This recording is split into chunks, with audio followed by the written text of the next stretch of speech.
fight hard for it, is it worth for this society where we have poorer graduates and richer illiterates?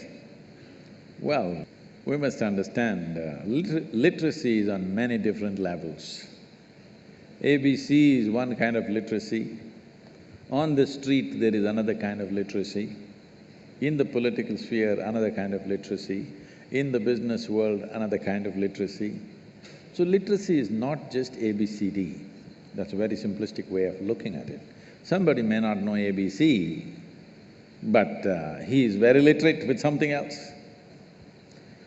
And above all, you come to an Indian Institute of Technology, not for a luxurious life, because of thirst for knowledge, to know, to become competent, to be able to create something,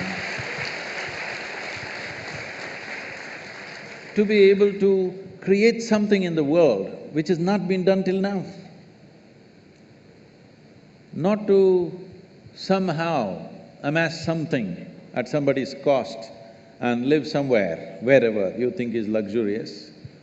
Look at their faces and see, do they look joyful? Well, they look like they've been fed like pigs, that you can see, but do they look joyful? Do they look fulfilled? Is there some great energy about them? Do you want to live a life like that? Hello? Do you want to live a life like that? I'm asking, please don't ever seek a life like that, because all you have in this life is, as I already said in the very beginning, this is just a certain amount of time. Time is going away. Since you sat here, you're about 35 minutes or more than that, an hour closer to your grave right now. You know this? Since you came here. Yes, all of us, yes or no? Mortality is one thing that we've forgotten, that is why we are thinking of all these funny things. Life is just going away. If this sank into you, actually minute by minute, you're closer to your grave, it's going to be over. So what will be the most important thing? How profound is your experience of life? And when it comes to activity, how profoundly can you touch life around you? This is all that matters, isn't it? Your experience of life is profound. When you sit here, in your experience, this is the most profound experience, because this is all that matters, the intensity and profoundness of your experience. When it comes to activity, what a difference can you make? You may not be thinking like that right now, but think through this. Suppose you cook something. Do you ever? Maggie.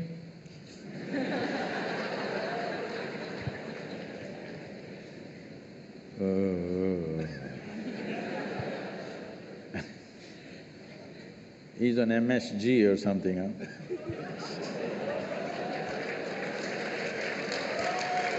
No, not that MSG, I'm just what is that chemical, huh? That's Monosodium glutamate. Yeah. So, if you cook something, even if you make Maggi noodles and you gave it to your friend, he spits it out. Do you like it? If he eats and says, this is fantastic, then you say, oh, nice. Because for even doing the 2-minute job, it's 2 minutes, right? The ad says it's 2 minutes, I don't know how long it takes, huh? That's a myth, it's not 2 minutes. Even for the 2-minute job, you want to touch that somebody's life. If that guy spat it out, that's the last time you're going to give him those noodles. That saves his life, that's another matter. So if you build something, let's say you built a hall, people look at this and say, oh my God, terrible, and nobody wants to come into this hall. You want to build such a hall? No, you want people to come and say, wow. Yes? You want to write a book that nobody reads? Huh? No? You want to make a movie that nobody wants to see? No. You want people to see and walk out with tears in their eyes? Yes or no? When you do something, you must understand this. Human activity is meaningful only in some way we touch another life. How many lives is the question? You heard of Richard Bach? No. As a generation, you never read Richard Bach? Nobody? Oh, I'm surprised. In our generation, there was nobody who did not read Richard Bach. Please look him up. Richard Bach wrote a book called Illusions, another one called Jonathan Livingstone Seagull. It's all about flying, his entire life. I was supposed to fly with him 3 years ago, but at the age of 74, he was flying a small plane and he had an accident and broke some 16 bones in his body.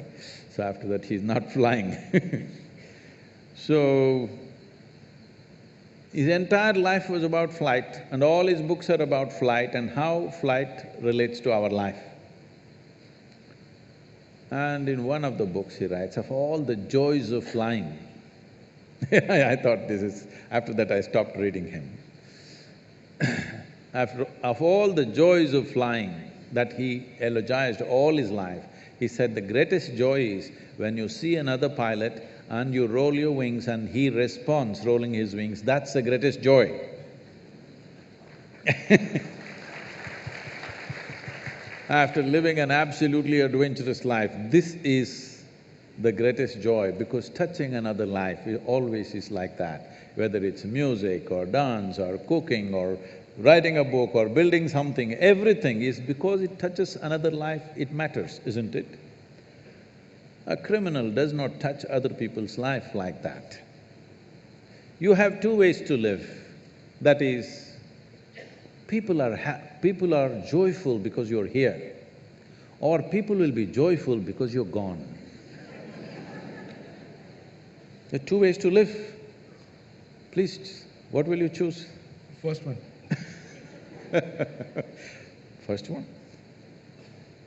People are joyful because you're here. Yes, Yes. that's good. So, about somebody is living better than us, I'm saying you should not even look how somebody is living because it's a bloody brief life, believe me. Before you know what's happening, it'll be gone. You may not think so right now, you think you have a lot of time on your hands. But if you intensely get involved in something, before you know what is happening, life will be gone. Because it's such a brief life. Have you noticed on a particular day, if you're very intense and joyfully involved in something, 24 hours just pass off like a minute? Is it so? Another day you're a little depressed and looking around at everybody. That day, 24 hours feel like a eon. So time is a very relative experience. Only miserable people will have a long life because in misery, time stretches itself. But if you're living an intense and exuberant life, poof, it'll be gone, 100 years will be gone like that. Shall I bless you with a long life? No. Even if you live to be 100, it should feel like you lived for 2 days. And that's how it will be. That is how it will be if you focus on creating something worthwhile. But if you're looking at other people, who is wearing better clothes, who is driving a better car, whose house is better than mine, if you look at this, your life is ruined because forever somebody will be wearing something better than you, somebody will be driving something better than you, somebody will be living in a better home than you. Yes or no? Forever you will become enslaved to that nonsense. Don't ever start your life like that. All of you, you're being empowered through education. You must think in terms of, what is it that I can create? What can I create in this life? Don't worry about how to earn a living with so much education and this many cerebral cells. You think earning a living is a problem when an earthworm does it?